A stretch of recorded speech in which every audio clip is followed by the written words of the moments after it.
នាងកញ្ញាអរគុណលោកអ្នកដែលបានបើកស្ដាប់កម្មវិធីព័ត៌មានរបស់វិទ្យុបារាំង AFE នៅពេលនេះម៉ោង 7 យប់កម្មវិធីព័ត៌មានដោយអឹមរចនាទិវាសិទ្ធិមនុស្សអន្តរជាតិឆ្នាំនេះចាប់ផ្ដើមធ្វើសកម្មភាពពីថ្ងៃទី 1 ធ្នូតទៅបាតកម្មនៅប្រទេសថៃកំពុងប៉ះពាល់ដល់លំហូរទេសចរកម្ពុជាចិនបញ្ជូនយានយន្តទៅរុករកលើឋានប្រច័ណ្ឌវិបត្តិនយោបាយថៃនាយករដ្ឋមន្ត្រីមិនចុះចេញពីតំណែងតែជ្រើសរើសផ្លូវចរចា RFI ទិវាសិទ្ធិមនុស្សអន្តរជាតិថ្ងៃ 10 ធ្នូឆ្នាំនេះត្រូវបានក្រុមអង្គការសង្គមស៊ីវិលរៀបចំឲ្យមានក្បួនដង្ហែចេញពីបណ្ដាខេត្តនានាចាប់តាំងពីថ្ងៃទី 1 ធ្នូតទៅហើយសកម្មជនដីធ្លីនិងសកម្មជនសិទ្ធិមនុស្សប្រមាណជា 500 នាក់ក្នុងនោះក៏មានទាំងព្រះសង្ឃជាច្រើនអង្គផងចាប់ផ្ដើមដង្ហែក្បួនចេញដំណើរពីគោលដៅរៀងៗខ្លួននៅថ្ងៃអាទិត្យនេះឆ្ពោះមកកាន់រាជធានីភ្នំពេញដើម្បីជួបជុំគ្នានៅថ្ងៃទី 10 ធ្នូប៉ែនបូណាជូនព័ត៌មានពិសាគោលដៅដែលក្រុមសកម្មជនសិទ្ធិមនុស្សគ្រោងនឹងចេញដំណើរនៅថ្ងៃអាទិត្យទី 1 ធ្នូនេះគឺមកពីខេត្តស្វាយរៀងកំពតកំពង់ស្ពឺពោធិ៍សាត់និងកំពង់ធំក្រុមសកម្មជនទាំងនោះនឹងដើរដង្ហែក្បួនធម្មយាត្រាចេញពីគោលដៅរៀងៗខ្លួនឆ្ពោះមកកាន់រាជធានីភ្នំពេញដើម្បីប្រារព្ធទិវាសិទ្ធិមនុស្សអន្តរជាតិនៅថ្ងៃទី 10 ធ្នូលោកយេងវីរៈនាយកប្រតិបត្តិនៃមជ្ឈមណ្ឌលអប់រំច្បាប់សម្រាប់សហគមន៍ដែលជាសមាជិកក្រុមអ្នករៀបចំធម្មយាត្រានិងសិទ្ធិយាត្រានេះបានប្រាប់វិទ្យុបារាំងអន្តរជាតិថាក្រុមអ្នកចូលរួមនឹងធ្វើដំណើរដោយថ្មើរជើងក្នុងរយៈចម្ងាយប្រមាណពី15ទៅ20គីឡូម៉ែត្រក្នុងមួយថ្ងៃនៅពេលយប់ពួកគេនឹងឈប់សម្រាកដោយមានការប្រារព្ធពិធីល្បែងល្បងប្រាជ្ញាសំណួរចម្លើយស្ដីពីសិទ្ធិមនុស្សរួមទាំងការសម្ដែងធម្មទេសនាដោយសកម្មជនព្រះសង្ឃដែលចូលរួមក្នុងធម្មយាត្រានោះទៀតផងទិវាសិទ្ធិមនុស្សអន្តរជាតិ 10 ធ្នូឆ្នាំនេះប្រារព្ធឡើងក្រោមប្រធានបទមានយុត្តិធម៌មានសន្តិភាពឆ្នាំ 2013 នេះគឺជាខួបទី 65 ឆ្នាំហើយនៃទិវាសិទ្ធិមនុស្សអន្តរជាតិដែលបណ្ដាប្រទេសជាច្រើននៅលើសកលលោកតែងប្រារព្ធធ្វើជារៀងរាល់ឆ្នាំទិវាសិទ្ធិមនុស្សអន្តរជាតិគឺជាឱកាសដែលអង្គការសង្គមស៊ីវិលសកម្មជនសិទ្ធិមនុស្សប្រជាពលរដ្ឋអង្គការជាតិនិងអន្តរជាតិរួមទាំងរដ្ឋាភិបាលផងបង្ហាញពីកិច្ចខិតខំរបស់ខ្លួនក្នុងកិច្ចការពារនិងការគោរពសិទ្ធិមនុស្សយោងតាមសេចក្តីប្រកាសព័ត៌មានធម្មយាត្រានិងសិទ្ធិយាត្រានេះនឹងមកជួបជុំគ្នានៅមុខរដ្ឋសភាជាតិដើម្បីប្រគល់ឯកសារមួយចំនួនស្តីពីស្ថានភាពសិទ្ធិមនុស្សនៅកម្ពុជាដល់អ្នកតំណាងរាស្ត្រជាប់ឆ្នោតក្រុមសង្គមស៊ីវិលបានហៅប្រទេសកម្ពុជាថាកំពុងតែប្រឈមទៅនឹងបញ្ហាសិទ្ធិមនុស្សជាច្រើនផ្ទុយពីរដ្ឋាភិបាលដែលចាត់ទុកស្ថានភាពសិទ្ធិមនុស្សនៅក្នុងប្រទេសនេះថាមានលក្ខណៈល្អប្រសើរបើយោងតាមលោកយេងវីរៈនេះមិនមែនជាលើកទី 1 ទេដែលមានការរៀបចំក្បួនធម្មយាត្រានិងសិទ្ធិយាត្រាបែបនេះសកម្មជនព្រះសង្ឃនិងសកម្មជនសិទ្ធិមនុស្សធ្លាប់បានរៀបចំកម្មវិធីបែបនេះជាហូរហែរួចមកហើយដើម្បីបួងសួងនិងទាមទារឲ្យប្រទេសជាតិមានសុខសន្តិភាពយុត្តិធម៌សង្គមនិងការគោរពសិទ្ធិមនុស្ស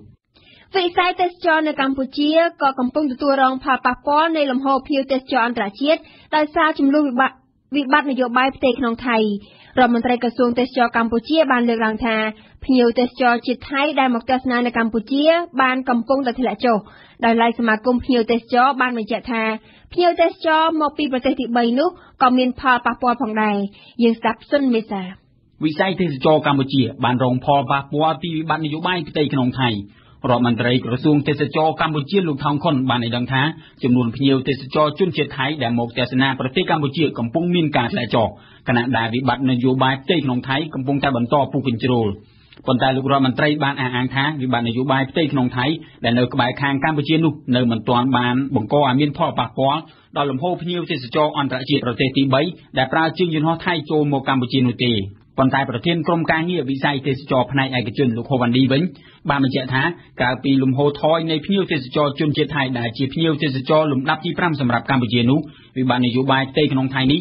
ក៏បានបង្កឲ្យមានផលប៉ះពាល់ដល់លំហូរភ្ញៀវទេសចរប្រទេសទី 3 ដែលមកកម្ពុជាផងដែរព្រោះថាភ្ញៀវទេសចរអន្តរជាតិប្រទេសទី 3 ដែលមកទស្សនានៅប្រទេសកម្ពុជានោះគឺមានចំនួនប្រមាណ20ទៅ27% នៃភ្ញៀវសរុបដែលធ្វើដំណើរចូលប្រទេសកម្ពុជាតាមជើងយន្តហោះប្រទេសថៃយ៉ាងណាក៏ដោយទាំងរដ្ឋមន្ត្រីក្រសួងទេសចរកម្ពុជានិងក្រុមការងារវិស័យទេសចរឯកជនមិនអាចបញ្ជាក់ពីចំនួនតួលេខនៃចំនួនភ្ញៀវទេសចរដែលមកទស្សនានៅកម្ពុជាខណៈដែលភាពវឹកវរនៅប្រទេសថៃកំពុងតែបន្តកើតមាននោះទេយ៉ាងហោចណាស់មានប្រទេសចំនួន23បានហាម5ពលរដ្ឋរបស់ខ្លួនមិនឲ្យធ្វើដំណើរទៅកាន់ប្រទេសថៃដែលមានវិបត្តិនយោបាយផ្ទៃក្នុងកំពុងតែបន្តពុះកញ្ជ្រោលខ្លាំងឡើងក្រុមបាតកោថៃបានអំពាវនាវឲ្យមានមហាបាតកម្មធំចុងក្រោយមួយដើម្បីរុញទម្លាក់នាយករដ្ឋមន្ត្រីថៃលោកស្រីយីងឡាក់ យ៉ាងណាក៏ដោយប្រធានក្រុមការងារវិស័យទេសចរឯកជនលោកហ៊ូវ៉ាន់ឌីបានលើកទឹកចិត្តដល់ក្រុមហ៊ុនទេសចរនៅកម្ពុជាគួរតែឆ្លៀតយកឱកាសនេះទាក់ទាញភ្ញៀវទេសចរអន្តរជាតិឲ្យចូលមកទស្សនាកម្ពុជាឲ្យកាន់តែច្រើនជាងមុនតាមរយៈស្នាមញញឹមនិងគុណភាពព្រោះថាក្រៅពីថៃកម្ពុជាមានជើងហោះហើរត្រង់ជាមួយប្រទេសប្រមាណជាង20ផ្សេងទៀតអង្គការសង្គមស៊ីវិលដែលធ្វើការងារប្រយុទ្ធប្រឆាំងជំងឺអេដស៍បង្កើតកម្មវិធីរត់ប្រណាំងពាក់កណ្ដាលម៉ារ៉ាតុងនៅអង្គរវត្តដើម្បីលុបបំបាត់ការឆ្លងនិងការស្លាប់ដោយសារជំងឺអេដស៍នៅឆ្នាំ2020កម្មវិធីរត់ប្រណាំងនេះនឹងធ្វើឡើងនៅមុខប្រាសាទអង្គរវត្តនៅថ្ងៃទី1ធ្នូស្អែកនេះដោយមានអ្នកចូលរួមប្រមាណជា200នាក់នាយកប្រតិបត្តិនៃអង្គការខាណាបានឲ្យដឹងថាអត្រាឆ្លងជំងឺអេដស៍នៅកម្ពុជាបានធ្លាក់ចុះជាបន្តបន្ទាប់ពលគឺនៅឆ្នាំ2013នេះមានអត្រាឆ្លងត្រឹមតែ 0.7% តែប៉ុណ្ណោះកម្មកររោងចក្រកាត់ដេរ SL នៅបន្តកោតកម្មរបស់ខ្លួននៅខាងមុខរោងចក្រនៅឡើយរហូតមកដល់ថ្ងៃសុក្រម្សិលមិញក្រុមកម្មករបានសម្រេចលើកពេលធ្វើកោតកម្មរយៈពេល3ថ្ងៃហើយបន្ទាប់មកនឹងបន្តធ្វើកោតកម្មនៅថ្ងៃអង្គារក្រោយ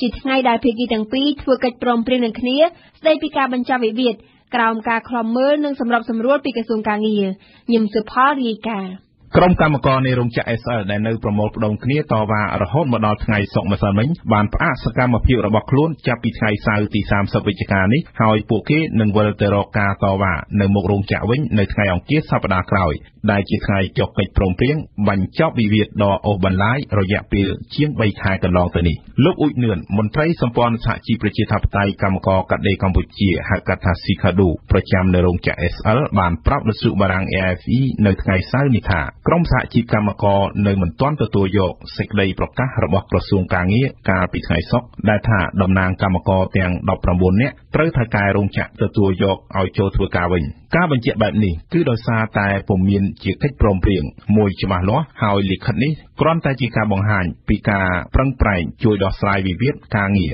ដែលបានជាប់គាំងកន្លងមកប៉ុណ្ណោះគឺមិនទាន់មានលក្ខណៈជាផ្លូវការនៅឡើយនេះបើតាមលោកអ៊ុចនឿនកាលពីថ្ងៃសុក្រទី28វិច្ឆិកាកន្លងទៅនេះក្រសួងការងារបានចេញលិខិតមួយយ៉ាងប្រញាប់ប្រញាល់ដោយប្រកាសថាអគ្គនាយកក្រុមហ៊ុន SL លោកវងហុងមីងបានយល់ព្រមទទួលយកតំណាងកម្មករចំនួន19នាក់ឲ្យចូលធ្វើការវិញបន្ទាប់ពីមានកិច្ចប្រជុំមួយជាមួយនឹងថៅកែរោងចក្រ SL និងយោងតាមអនុសាសន៍របស់លោកនាយករដ្ឋមន្ត្រីហ៊ុនសែនលោកវងសុវណ្ណអគ្គលេខាធិការរងគណៈកម្មាធិការសម្រាប់ដោះស្រាយកោតកម្មបាតុកម្មនៅគ្រប់មុខសញ្ញាបានប្រាប់ AFE ថាតាមរយៈសេចក្តីប្រកាសរបស់ក្រសួងការងារនេះលោកជឿថាវិវាទដ៏រ៉ាំរ៉ៃនៃរោងចក្រ SL នឹងដល់ទីបញ្ចប់ការប្រកាសពីការទទួលយកតំណាងកម្មករឲ្យចូលធ្វើការវិញត្រូវគេកត់សម្គាល់ថាមិនមែនទើបតែម្ដងនេះទេកាលពីថ្ងៃទី15ខែវិច្ឆិកាទីស្តីការគណៈរដ្ឋមន្ត្រីបានចេញសារាចរណែនាំមួយឬសជនដោយយោងទៅលើចំណារបស់លោកនាយករដ្ឋមន្ត្រីហ៊ុនសែនដោយបានសម្រេចបញ្ជាឲ្យក្រុមហ៊ុនទទួលយកតំណាងកម្មករឲ្យចូលធ្វើការវិញម្ដងហើយក៏ប៉ុន្តែនៅតែតំណាងកម្មករទាំងនោះមិនអាចវិលទៅកាន់ការងាររបស់ពួកគេវិញបានបើទោះជាមានសជនហើយតម្រូវឲ្យចាត់វិធានការទៅតុលាការក៏ដោយក្នុងករណីក្រុមហ៊ុនរឹងរូសសូមបញ្ជាក់ថាកម្មកររោងចក្រកាត់ដេរ SL បានធ្វើការតវ៉ាយ៉ាងខ្សោះខ្យល់ចាប់តាំងពីខែកញ្ញាឆ្នាំ2013មកដោយមានការដង្ហែក្បួននៅតាមដងផ្លូវនានាដើម្បីស្វែងរកជំនួយពីប្រមុខរដ្ឋាភិបាលខ្មែរនិងស្ថាប័នពាក់ព័ន្ធមួយចំនួនទៀតក្នុងគោលបំណងសូមដកលោកមាសសុថាចេញពីរោងចក្រដែលកម្មករមិនពេញចិត្តចំពោះការគ្រប់គ្រងរបស់គាត់និងទាមទារលក្ខខណ្ឌការងារជាច្រើនចំណុចផ្សេងទៀតការដង្ហែក្បួនតវ៉ាបានពើប្រទះនឹងអំពើហិង្សាដល់ទៅ2ដងក្នុងនោះបានធ្វើឲ្យស្ត្រីអ្នកលក់បាយម្នាក់ស្លាប់និងរបួសជាច្រើនអ្នកនៅក្នុងការប៉ះទង្គិចគ្នាយ៉ាងហិង្សារវាងសមត្ថកិច្ចនិងបាតុករដែលជាកម្មករនៅចំណុចគល់ស្ពានស្ទឹងមានជ័យកាលពីថ្ងៃទី12វិច្ឆិកាកន្លងទៅនេះយើងផ្ដើមព័ត៌មានអន្តរជាតិនៅប្រទេសចិនបញ្ជូនយានទៅរុករកលើឋានព្រះច័ន្ទនេះជាដំណាក់កាលថ្មីមួយនៃការឈានឆ្ពោះទៅសម្រេចមហិច្ឆតាអវកាសរបស់ចិននៅថ្ងៃអាទិត្យទី1ធ្នូវេលាម៉ោង 17:30 នាទីម៉ោងសកលត្រូវនឹងម៉ោង 1 កន្លះព្រឹកថ្ងៃច័ន្ទទី2ធ្នូម៉ោងនៅក្នុងស្រុកចិននឹងបង្ហោះយានអវកាសដើម្បីបញ្ជូនយានយន្តបញ្ជាពីចម្ងាយឲ្យទៅធ្វើការរុករកនៅឋានព្រះច័ន្ទយានយន្តដែលចិនប្រសិទ្ធនាមថាទុនសាយហ្គិចយើងស្ដាប់អៀងសុកមិញបេសកកម្មសង់ E3 នឹងត្រូវបង្ហោះចេញពីមជ្ឈមណ្ឌលផ្កាយរណបស៊ីចុងនៃខេត្តស៊ីឈ្វាន់នាថ្ងៃទី2ធ្នូឆ្នាំ2013នេះ នេះគឺជាការប្រកាសជូនដំណឹងរបស់ភ្នាក់ងារសារព័ត៌មានផ្លូវការចិនដែលគូបញ្ជាក់ថាការរៀបចំត្រៀមលក្ខណៈបង្ហោះមានដំណើរការគួរជាទីពេញចិត្តឯរចនាសម្ព័ន្ធរបស់មជ្ឈមណ្ឌលក៏នៅថ្មីការប្រសិទ្ធនាមវិញគឺធ្វើឡើងស្របទៅតាមជំនឿនិទានរបស់ចិនដែលថាទន្សាយព្រះច័ន្ទគឺជាតំណាងភាពអមតៈបានរួមរស់ជាមួយនឹងទេពធីតាឋានប្រចាំព្រះនាងចុងអ៊ីអ្វីត្បិតតែមានការយឺតយ៉ាវខ្លាំងបើប្រៀបទៅនឹងសហរដ្ឋអាមេរិកនិងរុស្ស៊ីមែនក៏ប៉ុន្តែបេសកកម្មចុងអ៊ី3នេះគឺជាដំណាក់កាលដ៏សំខាន់បញ្ជាក់អំពីជំហ៊ានទៅមុខដ៏លឿនទ្វេដងរបស់ប៉េកាំងក្នុងវិស័យអវកាសទន្សាយហ្គិចយានយន្តដែល Rover ដែលនឹងត្រូវបញ្ជូនទៅកាន់ឋានព្រះច័ន្ទនៅថ្ងៃស្អែកមានកង់6បញ្ជាពីចម្ងាយមានបន្ទុកទៅសិក្សាវិទ្យាសាស្ត្រជាអាចគឺការវិភាគភូកុលសាស្ត្រដើរដោយថាមពលព្រះអាទិត្យទន្សាយហ្គិចនឹងបញ្ជូនព័ត៌មានទាំងឡាយមកភពផែនដីវិញជារូបភាព 3D តាមរយៈផ្កាយរណបមានទម្ងន់120គីឡូក្រាមទន្សាយហ្គិចមានអាយុប្រតិបត្តិការ3ខែនិងអាចធ្វើបម្លាស់ទីក្នុងល្បឿនយ៉ាងលឿនបំផុត200ម៉ែត្រក្នុង1ម៉ោងនិងបញ្ជូនទៅកាន់ឋានព្រះច័ន្ទត្រង់ចំណុចឆកឥន្ទនូដែនដីព្រះច័ន្ទដែលចិនមិនធ្លាប់ទៅរកពីមុនមកទេលក្ខណៈពិសេសនៃតំបន់ស្រាវជ្រាវនេះគឺមានពន្លឺព្រះអាទិត្យនិងមានទំនាក់ទំនងជាមួយនឹងភពផែនដីក្នុងបេសកកម្មបង្ហោះទៅកាន់តារាវិថីចុងអ៊ី1កាលពីខែតុលាឆ្នាំ2007និងចុងអ៊ី2នៅខែតុលាឆ្នាំ2010ចិនបានសង្កេតយ៉ាងល្អិតឋានព្រះច័ន្ទហើយការបង្ហោះយានអវកាសទៅកាន់ឋានព្រះច័ន្ទលើកនេះបញ្ជាក់កាន់តែច្បាស់អំពីលក្ខន្តិកៈចិនជាមហាអំណាចចិនដែលចង់ស្រមៃក្លាយទៅជាប្រទេសដំបូងគេនៅអាស៊ីបានបញ្ជូនមនុស្សទៅកាន់ឋានព្រះច័ន្ទនិងមានស្ថានីយ៍ផ្កាយរណបអចិន្ត្រៃយ៍នៅឆ្នាំ2020ដូចជាស្ថានីយ៍អវកាសអន្តរជាតិឥណ្ឌាក៏មានមហិច្ឆតាអវកាសខ្ពស់ដែរដែលបានបញ្ជូនយានអវកាសទៅកាន់ឋានព្រះច័ន្ទកាលពីឆ្នាំ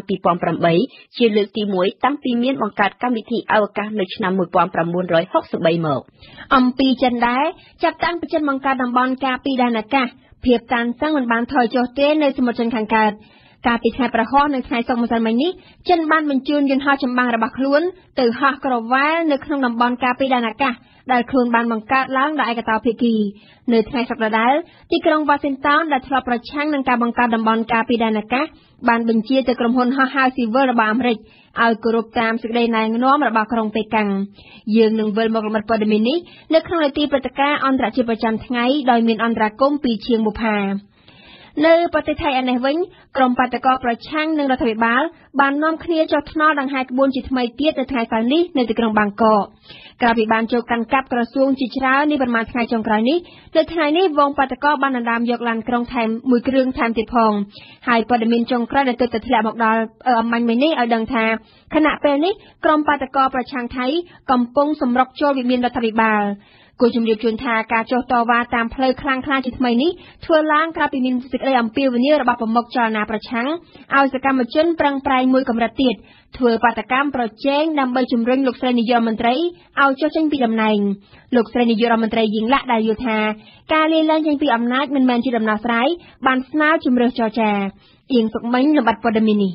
នៅក្នុងបទសម្ភាសន៍ផ្ដល់ឲ្យបណ្ដាញព័ត៌មាន BBC លោកស្រីយីងឡាក់បានអះអាងយ៉ាងច្បាស់លាស់ថាមិនលាលែងចេញពីតំណែងហើយងាកទៅរៀបចំការបោះឆ្នោតជាថ្មីទេ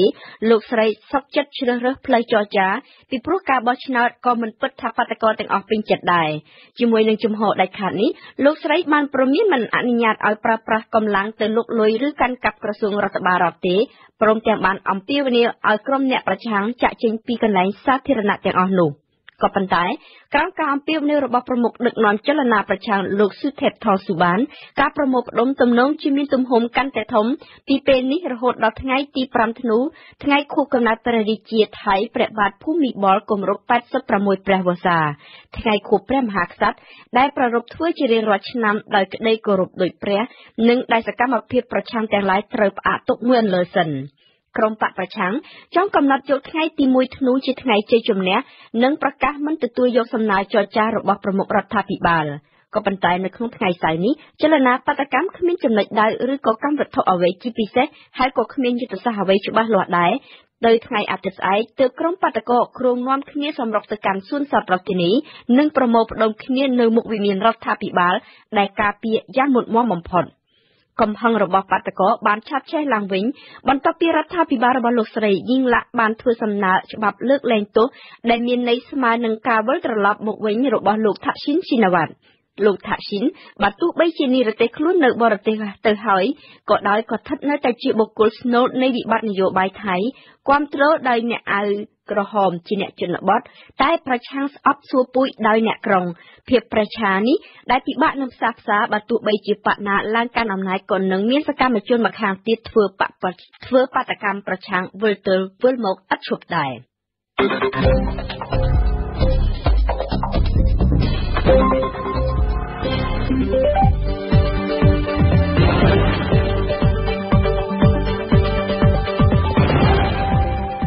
វិទ្យុបារាំង RFI ភ្នំពេញ 92 MHz សៀមរាប 92 MHz បាត់ដំបងក្រុងព្រះសីហនុនិងកំពង់ចាម 94.5 MHz លោកអ្នកស្ដាប់ជាទីមេត្រីជាបន្តទៀតនេះលោកអ្នកនឹងបានស្ដាប់កម្មវិធីផ្សាយរបស់យើងដែលក្នុងនោះរួមមានដំបូងគឺជានាទីភ្ញៀវប្រចាំថ្ងៃដែលរៀបចំដោយប៉ែនបូណាបានសម្ភាសន៍លោកសមូរ៉ាប្រធានប្រតិបត្តិសហព័ន្ធសហជីពកម្មករចំណីអាហារនិងសេវាកម្មកម្ពុជាអំពីការរៀបចំទិវាសិទ្ធិមនុស្សអន្តរជាតិឆ្នាំនេះដែលមានអ្នកដើរហែកក្បួនចម្ងាយ187គីឡូម៉ែត្ររយៈពេល10ថ្ងៃក្រោយមកគឺជានាទីព្រឹត្តិការណ៍អន្តរជាតិប្រចាំថ្ងៃដែលរៀបចំដោយជាងបុប្ផាថ្ងៃនេះបុប្ផានឹងចូលខ្លួនមកស្ដាប់បំភ្លឺជូនលោកអ្នកជុំវិញភាពតានតឹងរវាងអាមេរិកនិងចិនក្នុងតំបន់ការពីដែនអាកាសដែលចិនបានបង្កើតជាឯកតោភាគី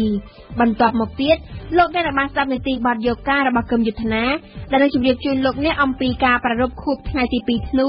របស់យុវជនគណបកប្រជាជនកម្ពុជានិងនៅចុងបញ្ចប់គឺជានីតិសិក្សាភាសាបារាំងនៅថ្ងៃនេះយើងចូលដល់មេរៀនទី25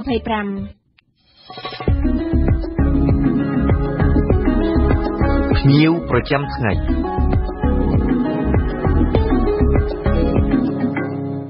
ភ្ញៀវប្រចាំថ្ងៃរបស់វិទ្យុយើងនៅថ្ងៃនេះគឺលោកសមូរ៉ាប្រធានប្រតិបត្តិសហព័ន្ធសហជីពកម្មករចំណីអាហារនិងសេវាកម្មកម្ពុជា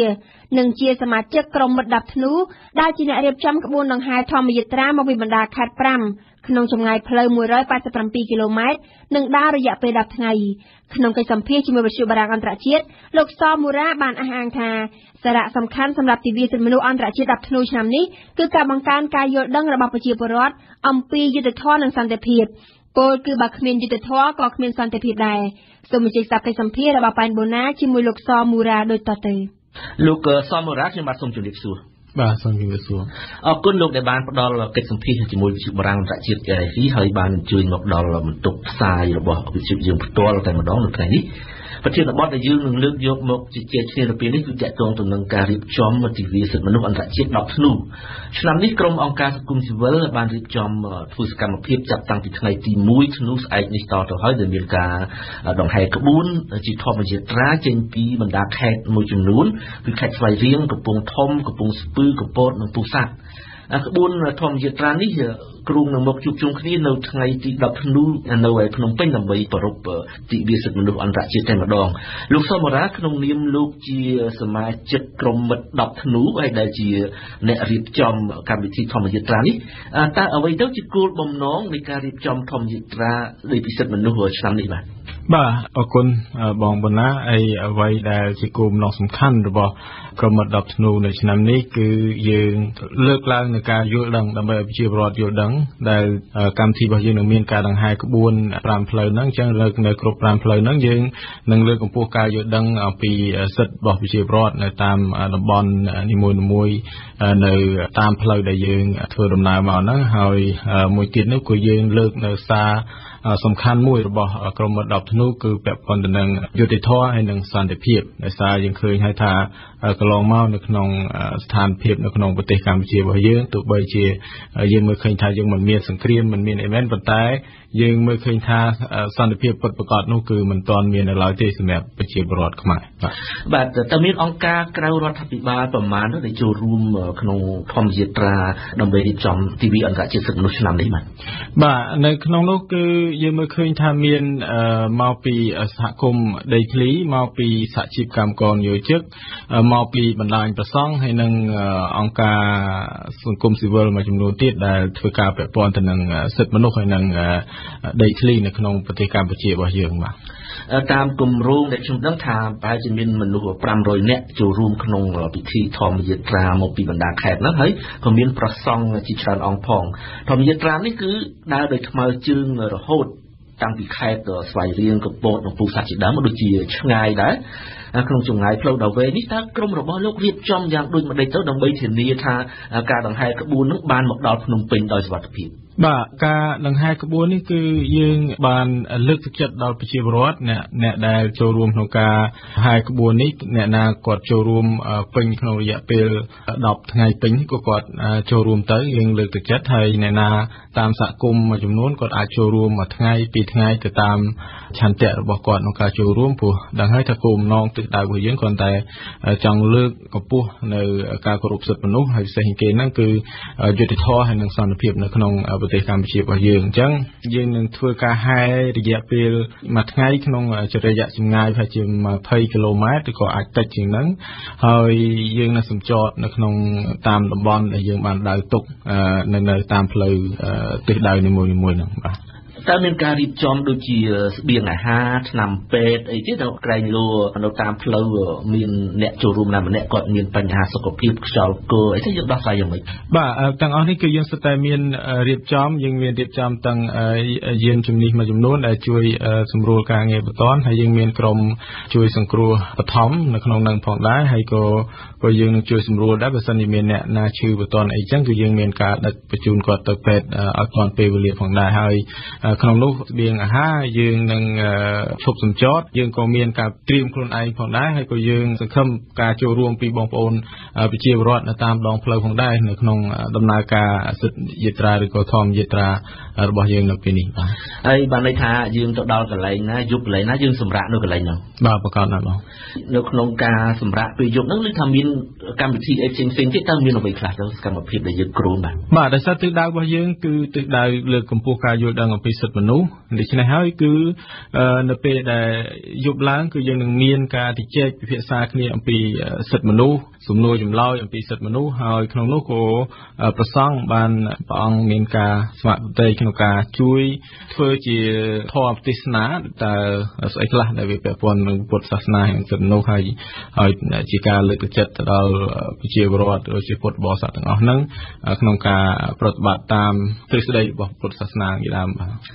រយៈពេល10ថ្ងៃចាប់ពីថ្ងៃទី1ដល់ថ្ងៃទី10នោះដូចជាយូរដែរមើលទៅឲ្យដើររហូតតែលោកសង្ឃឹមទេថាអ្នកចូលរួមទាំងអស់លោកអាចដើរមកដល់ទីក្រុងភ្នំពេញបាទបើតាមការបដិញ្ញាចិត្តរបស់ប្រជាពលរដ្ឋក៏ដូចជាថ្នាក់ដឹកនាំនៃក្រម10ភ្នូទាំងអស់គឺយើងជឿថាយើងអាចធ្វើបានហើយការធ្វើបែបនេះខ្ញុំគិតថាមិនមែនជាលើកទី1ទេកន្លងមកយើងឃើញថាមានក្រមសកម្មជនសិទ្ធិមនុស្សយើងបានធ្វើកន្លងខ្លះមកដែរក្នុងរយៈពេលប្រហែលឆ្នាំមុនបាទអញ្ចឹងយើងគិតថាយើងធ្វើនេះគឺចម្ងាយដីតែអ្នកឆ្ងាយបំផុតគឺតែ187គីឡូទេអញ្ចឹងគឺយើងគិតថាมันជាលំបាកទេបាទក្បួនដង្ហែនោះគ្រងនឹងមកជួបជុំគ្នានៅមុខមន្ទីររដ្ឋាភិបាលជាតិនៅថ្ងៃ10ធ្នូហ្នឹងហើយគ្រងនឹងបកគលឯកសារមួយចំនួនទៅដល់អ្នកតំណាងរាស្ត្រជាប់ឆ្នោតផងឯកសារស្ដីពីស្ថានភាពសិទ្ធិមនុស្សនៅកម្ពុជាតើលោកអាចបញ្ជាក់ច្បាស់លាស់ជាងនឹងទីបងថាឯកសារនោះជាអ្វីទៅបាទឯកសារនោះគឺនៅពេលដែលយើងឈប់សម្ចតនៅតាមកន្លែងតំបន់នីមួយៗហ្នឹងគឺប្រជាពលរដ្ឋនៅតំបន់ហ្នឹងគាត់អាចលើកឡើងនៅបញ្ហារបស់គាត់នៅតាមដងផ្លូវហ្នឹងហើយយើងមានដើមផ្កាមួយដើមដែលគាត់អាចដោតនៅបញ្ហារបស់គាត់នៅលើដើមផ្កាហ្នឹងហើយយើងនឹងបកគលដើមផ្កាហ្នឹងទៅដល់អ្នកតំណាងរាស្ត្រជាប់ឆ្នោតទាំងពីរគណៈបកហ្នឹងដើម្បីឲ្យគាត់មើលឃើញនៅបញ្ហារបស់ប្រជាពលរដ្ឋហើយគាត់បដិញ្ញាចិត្តក្នុងការដោះស្រាយបញ្ហាជូនប្រជាពលរដ្ឋបាទទិវាសិទ្ធិមនុស្សអន្តរជាតិឆ្នាំនេះប្រពៃឡើងក្រមប្រធានបទមានយុត្តិធម៌មានសន្តិភាពតើប្រធានបទនេះវាអាចឆ្លុះបញ្ចាំងពីស្ថានភាពនៅកម្ពុជាយ៉ាងដូចម្តេចដែរសម្រាប់លោកសមរាបាទជាក់ស្ដែងកន្លងមកយើងមើលឃើញហើយថានៅក្នុងសង្គមកម្ពុជាកើតឡើងនៅការតវ៉ាជាច្រើនរបស់ប្រជាពលរដ្ឋហ្នឹងគឺហេតុផលដោយសារតែខ្វះនៅយុត្តិធម៌យើងឃើញហើយតាំងពីបញ្ហាដីធ្លីរាប់តាំងពីបញ្ហារបស់កម្មករនិយោជិតបញ្ហារបស់អ្នក ការពារបរិស្ថានការពារប្រៃឈើរហូតមកដល់ថ្មីនេះយើងមានការបោះឆ្នោតហើយយើងឃើញថានៅតែមានការតវ៉ាលើបញ្ហាលទ្ធផលឆ្នោតឬក៏នីតិវិធីនៃការបោះឆ្នោតមិនប្រក្រតីជាដើមអញ្ចឹងនេះសិតតែពាក់ព័ន្ធទៅលើបញ្ហាអយុត្តិធម៌នៅក្នុងសង្គមហើយបើសិនជាភាពអយុត្តិធម៌ហ្នឹងវានៅតែបន្តកើតមានឡើងនៅក្នុងសង្គមកម្ពុជាអញ្ចឹងយើងមើលឃើញហើយថាប្រជាពលរដ្ឋនឹងមិនរស់នៅដោយសុខសន្តិភាពទេនឹងមានបញ្ហាកើតឡើងហើយរហូតដល់ថ្ងៃបោះឆ្នោតហើយក្រោយថ្ងៃបោះឆ្នោតនៅមានការចល័តតពេញរាជធានីភ្នំពេញក៏ដូចជាការធ្វើឲ្យប្រជាពលរដ្ឋភ័យខ្លាចអ្នកខ្លះនឹងវិចអង្គវិចអីហើយអ្នកខ្លះដកលុយពីធនាគារអីផ្សេងៗហើយហ្នឹងហេតុអីបានជាមានបញ្ហាហ្នឹងដោយសារតែវាមើលទៅថាវាមិនមានសន្តិភាពនៅក្នុងសង្គមមួយថ្ងៃហ្នឹងអញ្ចឹងហើយបានជាយើងមើលឃើញថាគន្លឹះរបស់វាដើម្បីឲ្យមានសន្តិភាពតើតែមានយុត្តិធម៌នៅក្នុងសង្គមមានយុត្តិធម៌មានសន្តិភាពជាប្រធានបទដែលមិនមែនកើតឡើងដោយចៃដន្យទេបើតាមលោកមិនសាសមិញបាទប្រកាសណាស់ហើយដោយសារដំណើរការនៃការរៀបចំទិវាសិទ្ធិមនុស្សអន្តរជាតិនេះគឺការឡើងដោយក្រុមមិត្ត10ធ្នូហើយក្រុមមិត្ត10ធ្នូបានជជែកបាទវិភាគទៅលើទស្សនវិជ្ជាសង្គមជាក់ស្ដែងថាយើងរាល់ថ្ងៃសង្គមកម្ពុជាយើងប្រឈមនឹងបញ្ហាស្អីជាផលលំបាកសម្រាប់ប្រជាពលរដ្ឋអញ្ចឹងហើយបានយើងមើលឃើញថាពាក់ព័ន្ធទៅនឹងអយុត្តិធម៌ដូច្នេះហើយគឺយើងលើកជាសារនេះដើម្បីជាសាររួមហើយពិសេសគេនឹងឲ្យថ្នាក់ដឹកនាំបានគិតពិភាក្សាលើបញ្ហាទាំងអស់នេះបាទយោងតាមរបាយការណ៍របស់ក្រមសង្គមស៊ីវិលដែលខ្ញុំទទួលបានហ្នឹងគឺថាការប្ររពទិវាសិទ្ធិមនុស្សអន្តរជាតិ10ធ្នូនៅកម្ពុជានោះមានមនុស្សចូលរួមនោះកាន់តែកើនឡើងជាលំដាប់បើយើងរាប់ចាប់តាំងពីឆ្នាំ2004មកតើលោកអាចពន្យល់បានយ៉ាងដូចម្តេចចំពោះនិន្នាការកើនឡើងនៃអ្នកចូលរួមនៅក្នុងទិវាសិទ្ធិមនុស្សអន្តរជាតិនេះមានន័យថាប្រជាពលរដ្ឋកាន់តែយល់ដឹងអំពីបញ្ហាសិទ្ធិមនុស្សឬមួយក៏ដោយសារតែនៅស្រុកយើងនៅតែមានបញ្ហាសិទ្ធិមនុស្សកើតឡើងបាទក៏ប៉ុន្តែការយល់ដឹងរបស់ប្រជាពលរដ្ឋយើងគិតថាវានៅតែនៅមានកម្រិតឡើយទេផ្សេងគេនៅតាមជនបទប៉ុន្តែអ្វីដែលសំខាន់នោះគឺការចូលរួមរបស់ប្រជាពលរដ្ឋហ្នឹងគឺដោយសារតែការរំលោភសិទ្ធិមនុស្សច្រើននៅក្នុងប្រទេសកម្ពុជារបស់យើងហើយជាក់ស្ដែងវាមានការកាត់ឡើងនៅតាមតំបន់សហគមន៍នៅតាមទិសដៅផ្សេងគេតំបន់ប្រៃឈើតំបន់ដីសម្បត្តិសេដ្ឋកិច្ចឬក៏តំបន់នៅតាមរោងចក្រផ្សេងហ្នឹងគឺតែងតែមានការរំលោភសិទ្ធិរបស់ពួកគាត់អញ្ចឹងហើយគាត់ចូលរួមយ៉ាងសកម្មទៅលើរឿងហ្នឹងហើយយើងឃើញថាវាមានការឡើងពីមួយឆ្នាំហ្នឹងហើយគឺដូចគ្នាដែរយើងមើលកម្រិតនៃការតវ៉ារបស់ប្រជាពលរដ្ឋក៏មានពីមួយឆ្នាំមានការកើនឡើងច្រើនគឺដោយសារតែអំពើអយុត្តិធម៌នេះឯងបាទតើអ្វីទៅជាការរំពឹងទុករបស់សមាជិកក្រុមមិត្ត10ធ្នូដែលជាអ្នករៀបចំទិវាសិទ្ធិមនុស្សអន្តរជាតិឆ្នាំនេះបាទអ្វីដែលជាក្តីរំពឹងទុករបស់យើងគឺយើងនឹងសង្ឃឹមថាប្រជាពលរដ្ឋនៅតាមដងផ្លូវក៏ដូចជានៅក្នុងប្រទេសកម្ពុជានឹងបានយល់ដឹងច្រើនអំពីបញ្ហាសិទ្ធិមនុស្សសិទ្ធិរបស់ខ្លួននៅក្នុងជីវភាពរស់នៅប្រចាំថ្ងៃរបស់ខ្លួនហើយមួយទៀតនោះគឺយើងសង្ឃឹមថាថ្នាក់ដឹកនាំរបស់គណៈបកទាំងពីរនឹងដោះស្រាយបញ្ហាយុត្តិធម៌ជូនប្រជាពលរដ្ឋតាមរយៈការរកទីមានដោះស្រាយបញ្ហានយោបាយហើយអាចធ្វើការបម្រើប្រជាពលរដ្ឋពិតប្រាកដមិនធ្វើការបម្រើតែផលប្រយោជន៍គណៈបកខ្លួនផលប្រយោជន៍បកពួកខ្លួនបាទជាច្រើនឆ្នាំមកនេះក្រុមសមាជិកមិត្ត10ធ្នូនឹងតែងតែរៀបចំទិវាសិទ្ធិមនុស្សអន្តរជាតិនេះជារៀងរាល់ឆ្នាំតើលោកមានបានសង្កេតឃើញថាមានលទ្ធផលប្រែប្រួលជាវិជ្ជមានអ្វីដែរឬទេនៅក្នុងសង្គមកម្ពុជាបាទអ្វីដែលសំខាន់នោះគឺប្រជាពលរដ្ឋគាត់កាន់តែយល់ដឹងពីសិទ្ធិរបស់ខ្លួនឯងកាន់នៅតាមមូលដ្ឋានអញ្ចឹងគាត់បានព្យាយាមប្រើប្រាស់នូវសិទ្ធិរបស់ខ្លួនឯងផងដែរនៅពេលដែលមានការរំលោភសិទ្ធិនៅក្នុងតំបន់របស់គាត់ជាក់ស្ដែងយើងមើលឃើញដូចជាប្រជាពលរដ្ឋនៅតាមតំបន់ដីសម្បត្តិសេដ្ឋកិច្ចមួយចំនួនហ្នឹងគាត់បានយល់ដឹងពីសិទ្ធិរបស់គាត់ហើយគាត់ព្យាយាមតវ៉ាដើម្បីការពារសិទ្ធិក្នុងការសិទ្ធិលំនៅឋានសិទ្ធិរស់រានមានជីវិតរបស់គាត់ហើយក៏ដូចគ្នាផងដែរកម្មករនិយោជិកផ្សេងៗហ្នឹងគឺគាត់ព្យាយាមនៅការប្រើប្រាស់សិទ្ធិរបស់ខ្លួនឯងជាគិតថានេះគឺជាអត្តពលនៃការដែលយើងធ្វើការពង្រីកនៃការយល់ដឹងឲ្យកាន់តែស៊ីជម្រៅហើយក៏ដូចជាការលើកទឹកចិត្តតាមរយៈការលើកទឹកចិត្តឲ្យគាត់មានការចងក្រងហើយលើកទឹកចិត្តឲ្យគាត់ចេះប្រើប្រាស់នឹងការអនុវត្តសិទ្ធិរបស់ខ្លួនឯងដំណឹងបាទដោយសារតែអស់ពេលទៅហើយខ្ញុំបាទសូមថ្លែងអំណរគុណសាជាថ្មីចំពោះលោកសមរា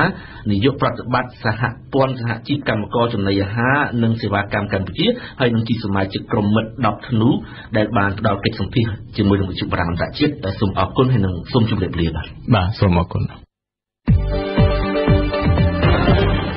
ព័ត៌មានលឿនរហ័សច្បាស់លាស់និងស៊ីជម្រៅ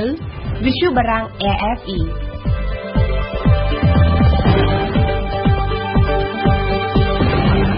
អ គុណបូណាចំពោះនាទីភ្ញៀវប្រចាំថ្ងៃបាញ់មិញនេះព្រឹត្តិការណ៍អន្តរជាតិប្រចាំថ្ងៃលោកអ្នកស្ដាប់ជាទីមេត្រីនាទីព្រឹត្តិការណ៍អន្តរជាតិប្រចាំថ្ងៃរបស់វិទ្យុយើងនារាត្រីនេះមានអន្តរាគមន៍ពីឈៀងបុប្ផាជំរាបសួរបុប្ផាចាជំរាបសួររចនាបុប្ផាចាប់តាំងពីចិនបង្កើតតំបន់ការពីដែនអាកាសភាពតានតឹងមិនបានថយចុះទេនៅសមុទ្រចិនខាងកើតកាលពីថ្ងៃប្រហោះនៅថ្ងៃសុក្រម្សិលមិញនេះចិនបានបញ្ជូនយន្តហោះចម្បាំងរបស់ខ្លួនទៅហោះក្រវ៉ាល់នៅក្នុងតំបន់ការពីដែនអាកាសដែលខ្លួនបានបង្កើតដោយឯកតោភាគីហើយនៅថ្ងៃសុក្រដដែលទីក្រុងវ៉ាស៊ីនតោនដែលធ្លាប់តែប្រឆាំងនឹងការបង្កើតតំបន់ការពីដែនអាកាសបានបញ្ជាទៅក្រុមហ៊ុនហោះហើរស៊ីវិលរបស់អាមេរិកនឹងឲ្យគោរពតាមសេចក្តីណែនាំរបស់ក្រុងប៉េកាំងបុប្ផាតាមនេះមិនមែនមានន័យថាអាមេរិកនឹងកំពុងបដូរជំហរមកទទួលស្គាល់តំបន់ការពីដែនអាកាសរបស់ចិនទៅហើយទេរចនានៅពេលដែលយន្តហោះចម្បាំងរបស់ចិនកំពុងតែល្បាតហោះហើរពេញតំបន់ការពារដែនអាកាសយ៉ាងដូចនេះនោះអាមេរិកនឹងគឺថាត្រូវតែចេញនូវបទបញ្ជាថ្មីឲ្យក្រុមហ៊ុនអាកាសចរស៊ីវិលអាមេរិកនឹងគោរពទៅតាមចំណាត់ការរបស់អាជ្ញាធរចិនសិនហើយគឺដើម្បីសុវត្ថិភាពរបស់អ្នកធ្វើដំណើរស៊ីវិលក៏ប៉ុន្តែយ៉ាងណាក៏ដោយទីក្រុង Washington បានបញ្ជាក់ច្បាស់ៗថានេះមិនមែនមានន័យថាអាមេរិកនឹងទទួលស្គាល់តំបន់ការពារដែនអាកាសដែលចិនបានបង្កើតឡើងដោយអត្តនោម័តកាលពីថ្ងៃសៅរ៍សប្តាហ៍មុនទេជាក់ស្ដែងគឺយន្តហោះយោធារបស់អាមេរិកនឹងនៅតែបន្តហោះហើរនៅក្នុងតំបន់ការពារដែនអាកាសដែលចិនប្រកាសទាមទារគ្រប់គ្រងដោយមិនបានបញ្ជូនសញ្ញាឬក៏ផ្ដល់ព័ត៌មានអ្វីមួយទៅតាមការទាមទាររបស់ទីក្រុងប៉េកាំងទេមន្ទីរបញ្ញកោណវិញបានបញ្ជាក់ការពីថ្ងៃសុក្រម្សិលមិញដែលថាកងទ័ពអាមេរិកនឹងមិនផ្លាស់ប្ដូរប្រតិបត្តិការរបស់ខ្លួននៅសមុទ្រចិនខាងកើតឡើយហើយយន្តហោះចម្បាំងរបស់អាមេរិកនឹងនៅតែបន្តហោះពីលើមហាសមុទ្រប៉ាស៊ីហ្វិកនិងនៅក្នុងតំបន់ការពារដែនអាកាសថ្មីរបស់ចិនដែលអាមេរិកនឹងនៅតែចាត់ទុកថាជាតំបន់ហោះហើរអន្តរជាតិទីភ្នាក់ងារព័ត៌មានចិនស៊ីនហួរវិញរចនាបានបញ្ជាក់ពីវត្តមានរបស់យន្តហោះយោធាអាមេរិកនិងរបស់ជប៉ុននៅក្នុងដែនអាកាសរបស់ចិនយោងតាមស៊ីនហួរកាលពីថ្ងៃសុក្រម្សិលមិញហ្នឹងយន្តហោះរបស់ចិនដែលនៅក្នុងនោះមានយន្តហោះប្រមាណយ៉ាងតិច2ត្រូវបានបញ្ជូនទៅឲ្យត្រួតពិនិត្យនៅក្នុងតំបន់ការពារដែនអាកាសដែលយន្តហោះចិនបានកំណត់ឃើញអត្តសញ្ញាណយន្តហោះត្រួតពិនិត្យ2របស់អាមេរិកហើយនឹងយន្តហោះ10គ្រឿងទៀតរបស់ជប៉ុនដែលនៅក្នុងនោះមានមួយគ្រឿងគឺជាយន្តហោះធុនប្រយុទ្ធដែលកំពុងតែហោះហើរនៅក្នុងដែនអាកាសហើយតាមអ្នកនាំពាក្យរបស់ក្រសួងការពារជាតិចិនបេសកកម្មរបស់យន្តហោះល្បាតរបស់ចិនតាមពិតទៅមានគោលដៅតាមដានឃ្លាំមើលសកម្មភាពហោះហើរហើយនឹងកំណត់អត្តសញ្ញាណរបស់យន្តហោះរបស់ប្រទេសដទៃទៀតដែលហោះចូលទៅក្នុងតំបន់ការពារដែនអាកាសរបស់ចិនរចនាចាបុប្ផាចំនួនដីកោះរវាងចិននិងជប៉ុននឹងមានតាំងពីប្រមាណឆ្នាំមកហើយប្រទេសទាំងពីរបានដំឡើងសរសៃកដាក់គ្នានៅខាងការទូតប៉ុន្តែលើកនេះយើងឃើញថាវាហាក់ដូចជាតានតឹងជាងមុនហេតុអ្វីបានជាដូច្នេះបុប្ផារចនាតាមពិតទៅភាពតានតឹងនៅក្នុងចំនួនដណ្ដើមប្រជុំកោះសិនកាគូឬក៏ហៅដែលចិនហៅថាទាវយូនោះបានកើតមានតាំងពីពេលដែលរដ្ឋាភិបាលជប៉ុននឹងបានប្រមូលទិញដីកោះ3នៃប្រជុំកោះសិនកាគូមកធ្វើជាសម្បត្តិរដ្ឋក៏ប៉ុន្តែមើលឲ្យពិតប្រាកដទៅគឺចលនាជាតិនិយមនៅក្នុងប្រទេសនីមួយៗទេដែលពេលនេះកំពុងតែដុតបញ្ឆេះឲ្យចំនួននឹងមានកាន់តែខ្លាំងឡើងរវាងចិននិងជប៉ុនគឺចលនាជាតិនិយមនេះឯងដែលស្ដែងឡើងនៅក្នុងប្រព័ន្ធចុះផ្សាយនៅក្នុងស្រុកដែលកំពុងតែញុះញង់រដ្ឋាភិបាលចិននិងជប៉ុននឹងត្រឡប់មកប្រឈមមុខដាក់គ្នាកាន់តែខ្លាំងកាលពីថ្ងៃសុក្រម្សិលមិញគឺថាកាសែតនៅក្នុងស្រុកចិននឹងបានហ៊ានដល់ទៅអំពាវនាវដល់រដ្ឋាភិបាលនឹងកុំឲ្យរារែកហើយនឹងត្រូវហ៊ានប្រតិកម្មតបតយ៉ាងចាស់ដៃទៅលើអ្នកដែលមិនគោរពដែនអាកាសរបស់ចិនចំនួនកាន់តែរីករាលដាលកាន់តែធំគឺថាចាប់តាំងពីជប៉ុននេះទៀតមាននាយករដ្ឋមន្ត្រីថ្មីគឺលោកអាបេដែលជាអ្នកអភិរក្សហើយនឹងជាតិនិយមខ្លាំងប្រទេសចិនវិញដែលធ្លាប់រងគ្រោះនៅក្រោមការគ្រប់គ្រងអំណាចផ្ដាច់ការរបស់ជប៉ុនតាំងតែពីមុនសង្គ្រាមលោកលើកទី2ក៏កំពុងតែចង់សាកកម្លាំងជាមួយនឹងជប៉ុនដែរនៅពេលនេះហើយផលចំណេញមួយទៀតដែលចិនបានពីការហ៊ានចេញមុខផ្កើនជាមួយនឹងជប៉ុននិងអាមេរិកនៅលើកនេះគឺចិននឹងចង់បង្ហាញបញ្ជាក់នូវអំណាចឥទ្ធិពលផ្ដាច់មុខរបស់ខ្លួននៅអាស៊ីកាលពីប្រមាណឆ្នាំមុនគឺថាចិនដែលស្គាល់ភាពក្រីក្រមិនសូវជឿនលឿនប្រហែលជាមិនទាន់ហ៊ានចេញមុខឬក៏ហ៊ានក្អកដាក់ជប៉ុនហើយបានបណ្ដោយឲ្យជប៉ុននឹងយកដីកោះទាវយូមកគ្រប់គ្រងកាលពីឆ្នាំ1951ក៏ប៉ុន្តែនៅពេលនេះចិនដែលកំពុងតែក្លាយទៅជាមហាអំណាចសេដ្ឋកិច្ចទី2vàដាច់សេដ្ឋកិច្ចជប៉ុននោះកំពុងតែបន្តអភិវឌ្ឍវិស័យយោធារបស់ខ្លួនយ៉ាងសន្ធឹកសន្ធាប់បញ្ញវន្តចិនហើយនិងអ្នកជាតិនិយមចិនជាច្រើនវិញទៀតមិនខ្លាចនឹងសុំឲ្យរដ្ឋាភិបាលរបស់ខ្លួននឹងចេញមុខប្រឈមនឹងជប៉ុនទេបើទោះបីជាការប្រឈមមុខនោះគឺជាការប្រឈមមុខផ្នែកយោធានោះគឺដើម្បីបង្ហាញថាចិននឹងលែងជាប្រទេសទន់ជ្រាយទុកឲ្យជប៉ុននឹងធ្វើបាបដូចមុនទៀតហើយ ហើយការដែលចិនចេញមុខដណ្ដើមដីកោះជាមួយនឹងជប៉ុនរចនាមិនមែនត្រឹមតែដើម្បីការពារប្រយោជន៍អធិបតេយ្យភាពទឹកដីតែប៉ុណ្ណោះទេក៏ប៉ុន្តែនឹងចិននឹងសម្លឹងឃើញប្រយោជន៍សេដ្ឋកិច្ចសម្រាប់ប្រទេសរបស់ខ្លួនផងដូចយើងដឹងស្រាប់ហើយគេទើបតែរកឃើញនៅជិតប្រជុំកោះសេនកាគូនឹងថាមានអណ្ដូងឧស្ម័នមួយយ៉ាងធំហើយតំបន់ជិតប្រជុំកោះនោះទៀតសោតក៏សម្បូរទៅដោយត្រីហើយនឹងធនធានធម្មជាតិជាច្រើនផ្សេងទៀតដែលចិននឹងត្រូវការសម្រាប់អភិវឌ្ឍសេដ្ឋកិច្ចរបស់ខ្លួនត្រឡប់មកនិយាយអំពីតំបន់ការពីដែនអាកាសវិញបុប្ផាបើយន្តហោះរបស់ជប៉ុនហើយនិងអាមេរិកនឹងចេះតែទៅហោះផ្កើនៅក្នុងដែនអាកាសរបស់ចិនដោយមិនជួយដំណឹងទៅអាជ្ញាធរចិនតើអាចនឹងមានការប៉ះទង្គិចគ្នាផ្នែកយោធាដែរទេបុប្ផារចនានេះគឺជាអ្វីដែលគេកំពុងតែព្រួយបារម្ភសប្តាហ៍ហ្នឹងកាលពីថ្ងៃអង្គារកន្លងទៅនឹងយន្តហោះទម្លាក់គ្រាប់បែកអាមេរិកធុន B-52 ហ្នឹងបានហោះចូលទៅក្នុងតំបន់ការពារដែនអាកាសរបស់ចិនដោយមិនបានជូនដំណឹងដល់អាជ្ញាធរចិននេះគឺដូចជាការផ្កើមួយដែរដល់អាជ្ញាធរចិនជប៉ុននិងកូរ៉េខាងត្បូងដែលលើកទឹកចិត្តដោយការគ្រប់គ្រងយោធាពីអាមេរិកហ្នឹងក៏បានបញ្ជូនផងដែរយន្តហោះរបស់ខ្លួនទៅក្នុងដែនអាកាសរបស់ចិនដែលចិនបានប្រកាសទាមទារចិនពេលនេះគេថាកំពុងតែប្រឈមមុខទៅនឹងការរួមកម្លាំងគ្នាមួយរវាងអាមេរិកជប៉ុនហើយនិងកូរ៉េខាងត្បូងគេថាប្រទេសទាំង3ដែលជាសម្ព័ន្ធមិត្តនឹងគ្នានឹងបានបញ្ជូនយន្តហោះចម្បាំងរបស់ខ្លួនជាបន្តបន្ទាប់ទៅក្នុងដែនអាកាសដែលចិនបានកំណត់ជាតំបន់ការពាររបស់ខ្លួនកាសែត Yomiuri Shimbun របស់ជប៉ុនវិញបានសរសេរការពីថ្ងៃសុក្រម្សិលមិញថាអាមេរិកនិងជប៉ុននឹងបន្តពង្រឹងសហប្រតិបត្តិការយោធានៅក្នុងតំបន់ហើយយន្តហោះជប៉ុនសម្រាប់ចាប់សញ្ញាយន្តហោះនឹងត្រូវបញ្ជូនទៅហោះហើរជាប្រចាំផងដែរនៅពីលើកោះអូគីណាវ៉ាចំណែកឯយន្តហោះគ្មានមនុស្សបាល់របស់អាមេរិកនឹងចាប់ផ្ដើមប្រតិបត្តិការនៅពេលខាងមុខនៅក្នុងប្រទេសជប៉ុនបើមើលទៅលើស្ថានភាពបច្ចុប្បន្ននេះរចនាគេបារម្ភថាយន្តហោះរបស់ប្រទេសដែលប្រឈមមុខដាក់គ្នានឹងអាចប៉ះទង្គិចគ្នានៅថ្ងៃណាមួយជាមិនខានទេរ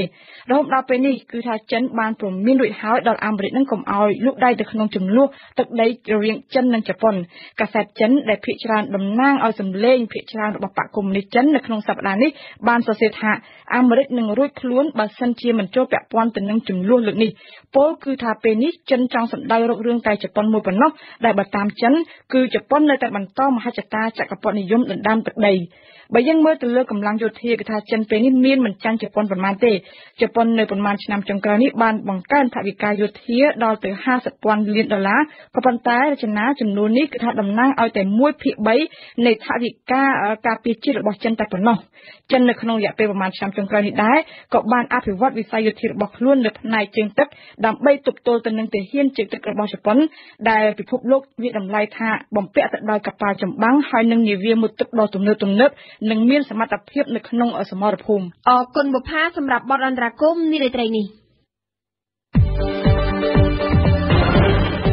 ស្ដាប់វិទ្យុបារាំង RFE ពិភពលោកស្ថិតនៅក្នុងដៃរបស់លោកអ្នក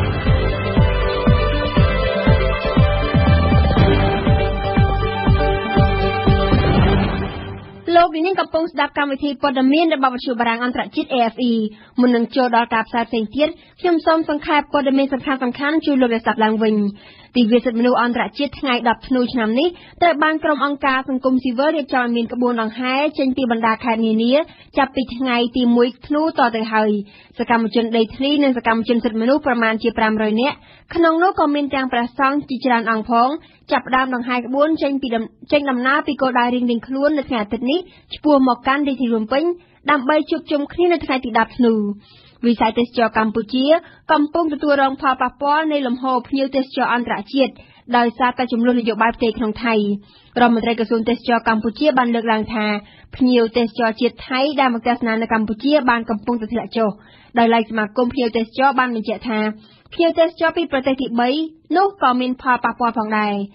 អង្គការសង្គមស៊ីវិលដែលធ្វើការងារប្រយុទ្ធប្រឆាំងជំងឺអេដស៍បង្កើតកម្មវិធីរត់ប្រណាំងប្រកាសដានម៉ារ៉ាតុងនៅអង្គរវត្តដើម្បីលុបបំបាត់ការឆ្លងនិងការស្លាប់ដោយសារជំងឺអេដស៍នៅឆ្នាំ2020កម្មវិធីរត់ប្រណាំងនេះនឹងធ្វើឡើងនៅមុខប្រាសាទអង្គរវត្តនៅថ្ងៃទី1ធ្នូស្អែកនេះដោយមានអ្នកចូលរួមប្រមាណជា200នាក់ចិនបញ្ជូនយានយន្តទៅរុករកនៅឋានព្រះច័ន្ទនៅថ្ងៃអាទិត្យទី1ធ្នូវេលាម៉ោង 17:30 នាទីម៉ោងសកលត្រូវនឹងម៉ោង 1 កន្លះព្រឹកថ្ងៃច័ន្ទទី2ធ្នូម៉ោងនៅក្នុងស្រុកចិននឹងបង្ហោះយានអវកាសដើម្បីបញ្ជូនយានយន្តបញ្ជាពីចម្ងាយឲ្យទៅធ្វើការរុករកនៅឋានព្រះច័ន្ទ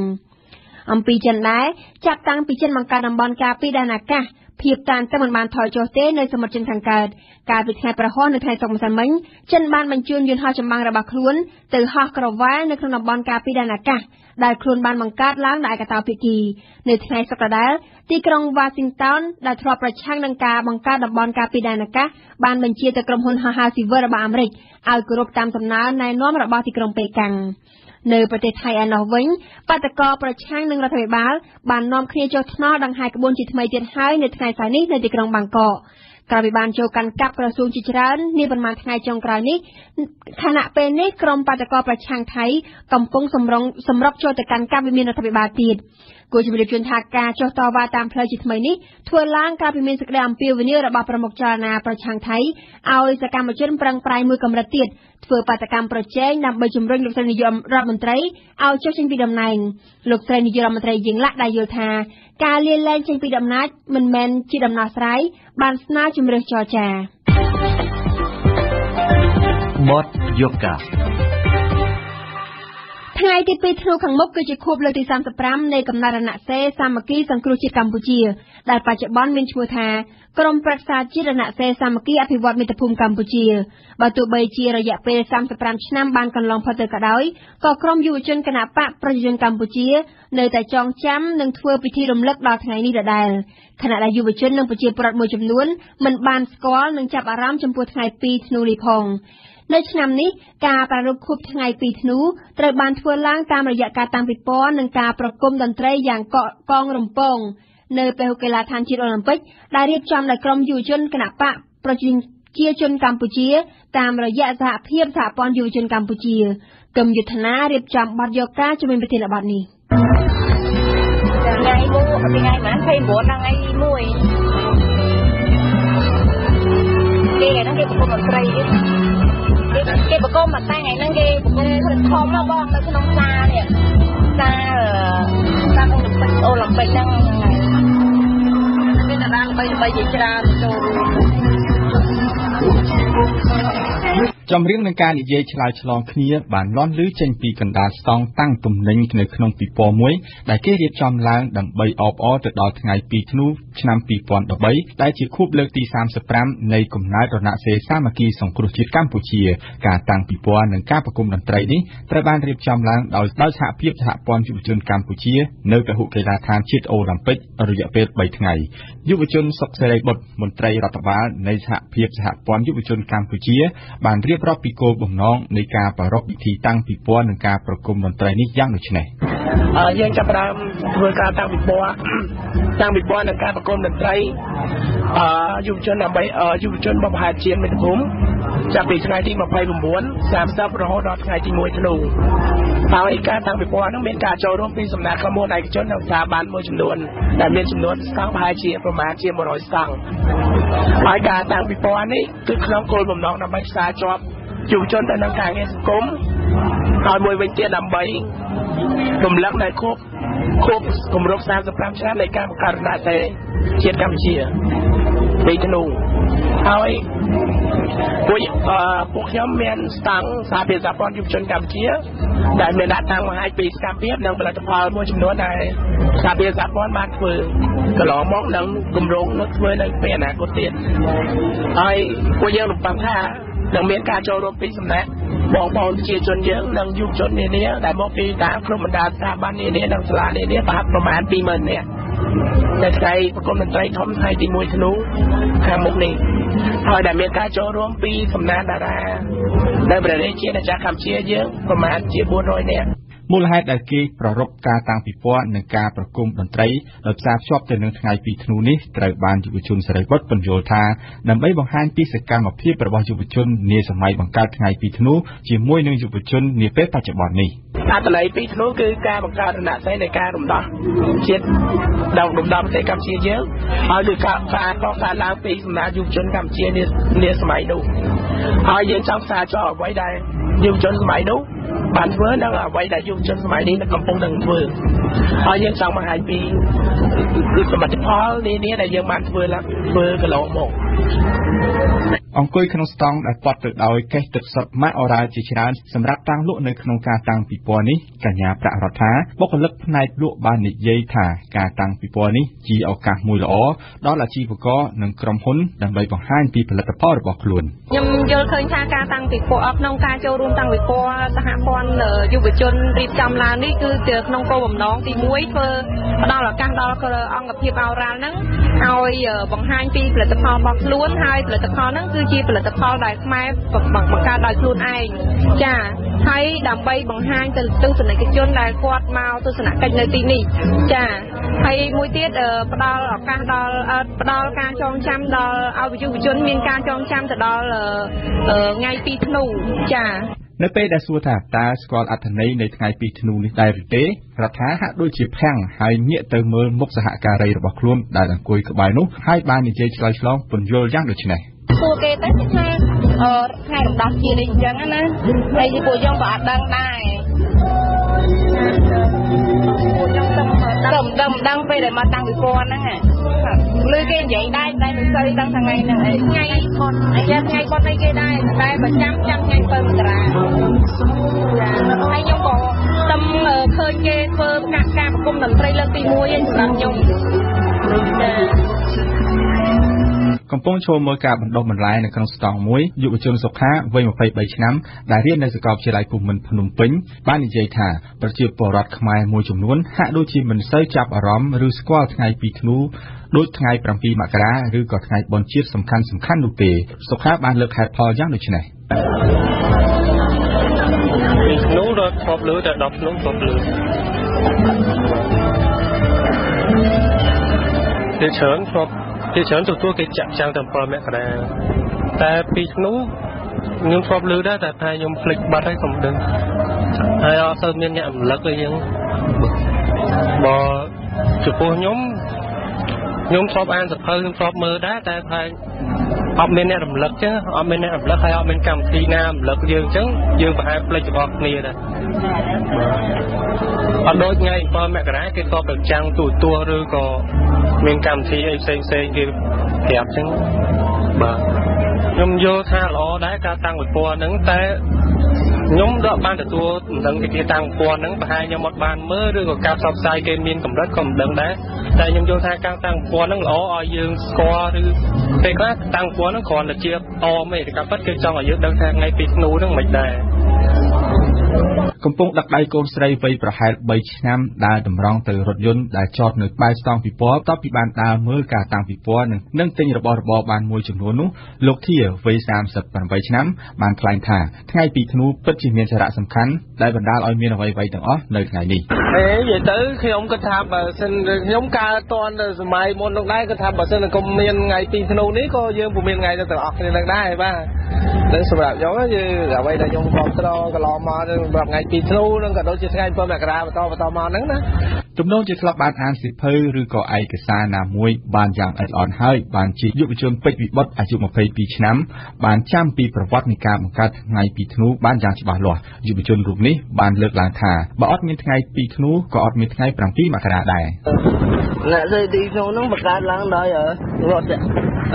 កម្ពុជាហ្នឹងបង្កើតឡើងដោយរបស់ទឹកដីហើយអ្នកស្រី2ធ្នូហ្នឹងបង្កើតមករៀបចំកងទ័ពតែតាមខែធ្នូ78ហ្នឹងចាប់ផ្ដើមវាយពីរៀបចំកងទ័ពហ្នឹងមកពីផ្លូវជាតិលេខ1មកបន្តមកដល់ទីក្រុងភ្នំពេញហ្នឹងនៅថ្ងៃទី7មករាហ្នឹងបានជ័យជំនះមក2ធ្នូនឹង7មករាបើសិនជាអត់មាន2ធ្នូក៏អត់មាន7មករាដែរ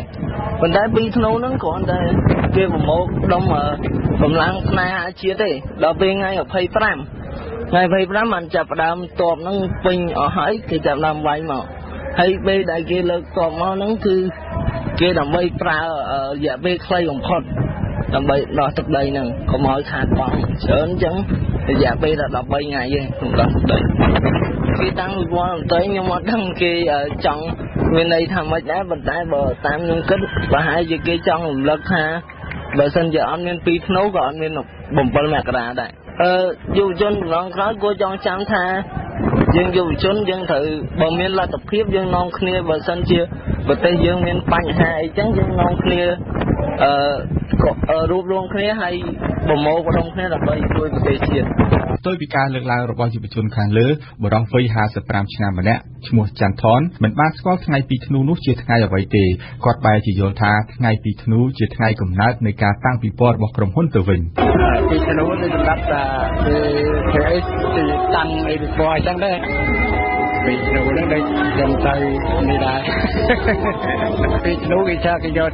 ថ្ងៃនេះគេយកជាថ្ងៃកំណើតហើយអញ្ចឹងគួរបញ្ជាក់ថាថ្ងៃ2ធ្នូជាថ្ងៃកំណើតរបស់រណសិរ្សសាមគ្គីសង្គ្រោះជាតិកម្ពុជាដែលបច្ចុប្បន្ននេះមានឈ្មោះថាក្រុមប្រឹក្សាជាតិរណសិរ្សសាមគ្គីអភិវឌ្ឍមាតុភូមិកម្ពុជាហើយដែលដឹកនាំដោយគណៈបកប្រជាជនកម្ពុជាដែលជាគណៈបកកណ្ដាលអំណាចនៅក្នុងប្រទេសនាពេលបច្ចុប្បន្ននេះ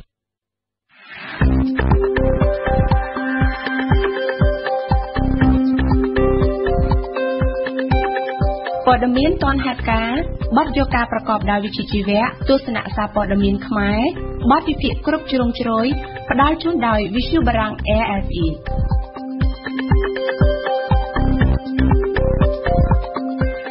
លោកនាងកំពុងស្ដាប់ការផ្សាយរបស់វិទ្យុបារាំងអន្តរជាតិ AFE ប្រសិនបើលោកអ្នកខកខានបានស្ដាប់ការផ្សាយកម្មវិធីព័ត៌មានរបស់យើងលោកអ្នកក៏អាចស្ដាប់ឡើងវិញឬទាញយកអត្ថបទព័ត៌មានណាមួយក៏ដោយដែលលោកអ្នកចង់បានដោយចូលទៅកាន់គេហទំព័រ www.khmer.ofi.fr រៀនភាសាបារាំងនៅថ្ងៃនេះកម្មវិធីសិក្សាភាសាបារាំងយើងឈានដល់មេរៀនទី25សូមអញ្ជើញសិក្សាដោយរីករាយជាមួយយើងខ្ញុំដូចតទៅ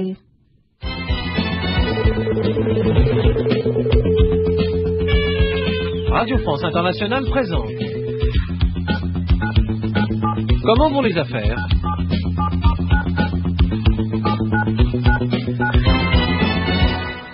Mérienទី25 Allô ក្រុមហ៊ុន Paragem ខ្ញុំចាំស្ដាប់ចា៎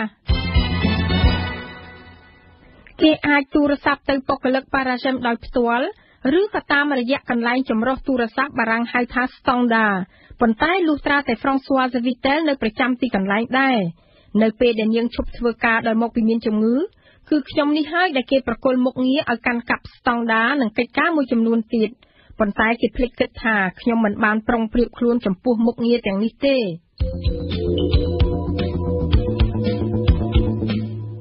ឧទាហរណ៍តើគេត្រូវឆ្លើយដូចម្ដេចទៅកាន់អ្នកដែលទូរស័ព្ទដោយភ័ន្តច្រឡំនោះ Allô oui Allô le café du commerce Le café du commerce Voudrais parler à Petit Luc Petit Luc c'est-à-dire ខ្ញុំធ្លាប់ប្រាប់ជាដំណឹងហើយថាខ្ញុំមិនបានប្រុងប្រៀបខ្លួនទាល់តែសោះចំពោះមុខងារនេះភ័ព្វសំណាងល្អដែលទាំងអស់គ្នាមិនបានភ័ន្តច្រឡំក្នុងការវាយតួលេខនៃទូរស័ព្ទ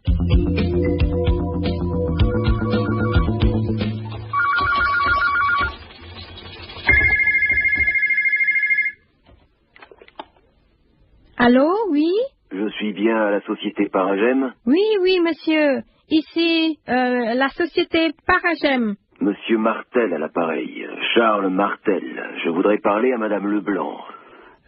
C'est pourquoi C'est à propos d'un courrier. D'un courrier Oui, je le lui ai envoyé la semaine dernière. J'attends une réponse. Attendez. Catherine Leblanc, j'écoute. C'est Daniel. Je vous écoute, Daniel. Il y a Monsieur Marcel au téléphone. Monsieur Marcel? Oui, madame. Charles, Marcel veut vous parler. Ah, Monsieur Martel. Monsieur Martel voudrait me parler, Daniel. Passez-le-moi.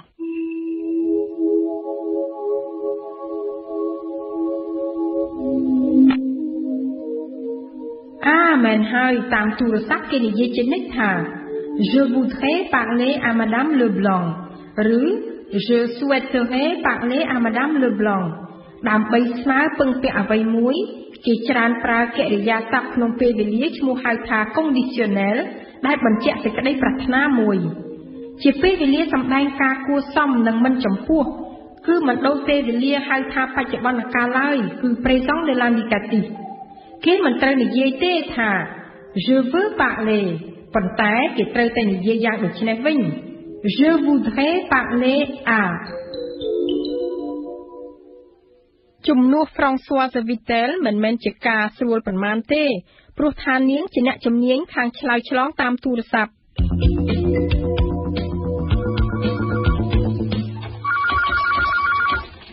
Société Paragem, bonjour. Allô, le café du commerce?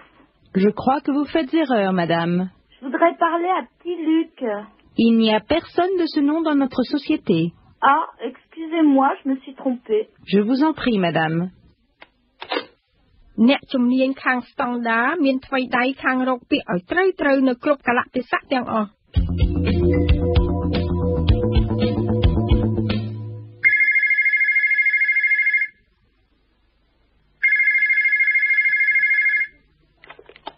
Société Paragem, j'écoute. Bonjour, je voudrais parler à Madame Leblanc, s'il vous plaît. C'est de la part de qui? Monsieur Martel à l'appareil, Charles Martel. Veuillez patienter un instant, Monsieur Martel.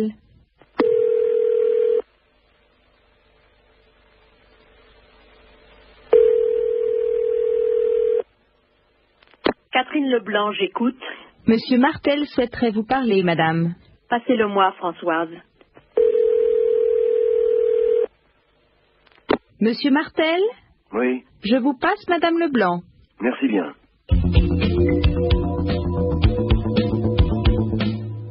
ខ្ញុំរងចាំដោយអន្តះសារការវិលត្រឡប់របស់ Françoise Vitel ប៉ុន្តែនៅព្រឹកដែលនាងតម្រូវចូលមកធ្វើការវិញនោះគឺនៅចំពេលដែលខ្ញុំនៅក្នុងបន្ទប់ស្តង់ដា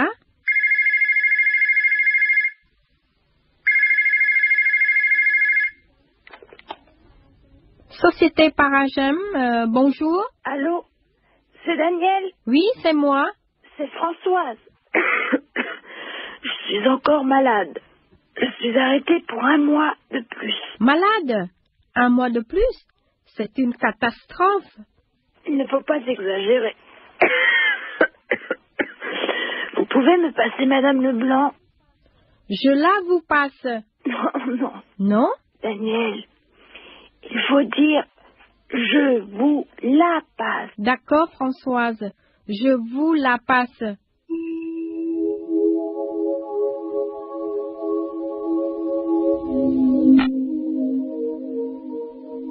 Je vous la passe.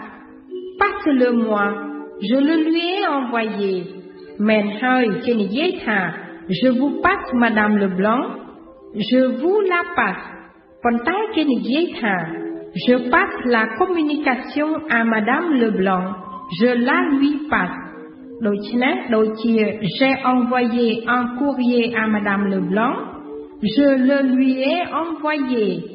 សូមប្រុងប្រយ័ត្នក្នុងការស្គាល់បរិស័ទគឺពាក្យសុននៅក្នុងវិភាគកិរិយាសព្ទនិងតួនាទីនៃបរិស័ទសព្វនាមគឺប្រណង personnel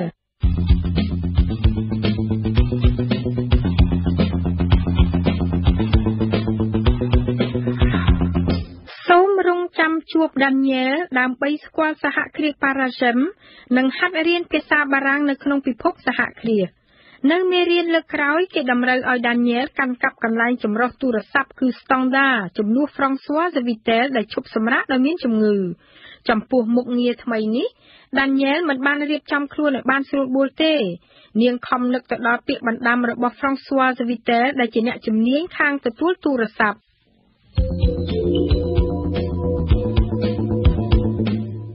Société Paragem, bonjour. Je crois que vous faites erreur, madame. C'est de la part de qui?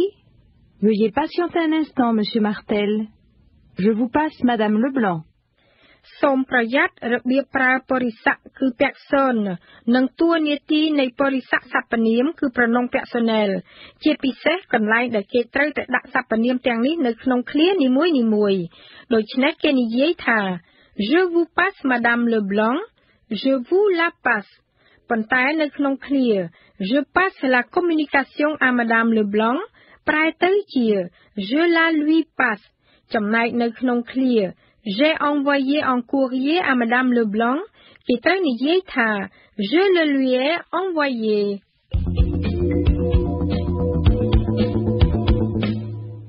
C'est à propos d'un courrier. Oui, je le lui ai envoyé la semaine dernière. Ah, Monsieur Martel voudrait me parler. Passez-le-moi, Daniel. Non, Daniel. Il faut dire, je vous la passe. ដូច្នេះសូមកុំភ្លេចណាត់ជួបជាមួយសហគ្រាស Paragem នៅក្នុងមេរៀនកំងវង Les Affaires តាមរយៈ RFE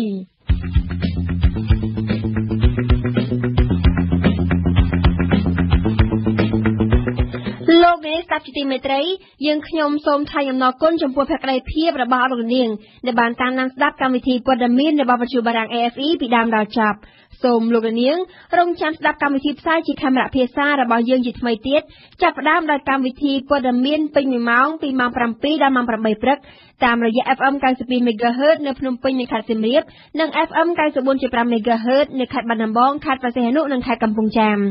កម្មវិធីព័ត៌មានព្រឹកស្អែករៀបចំជូនដោយនាងខ្ញុំផ្ទាល់ខ្ញុំសូមអរគុណសុខឿនដែលបានជួយផ្សាយបច្ចេកទេសនៅពេលនេះនាងខ្ញុំអឹមរចនានិងសហការីនៃវិទ្យុបារាំងអន្តរជាតិ AFE ទាំងអស់សូមអរគុណសូមគោរពលា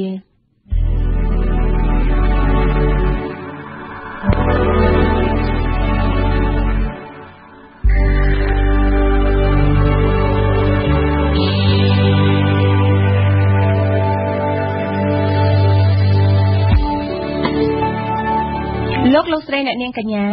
តទៅនេះសូមអញ្ជើញស្ដាប់ព័ត៌មានជាភាសា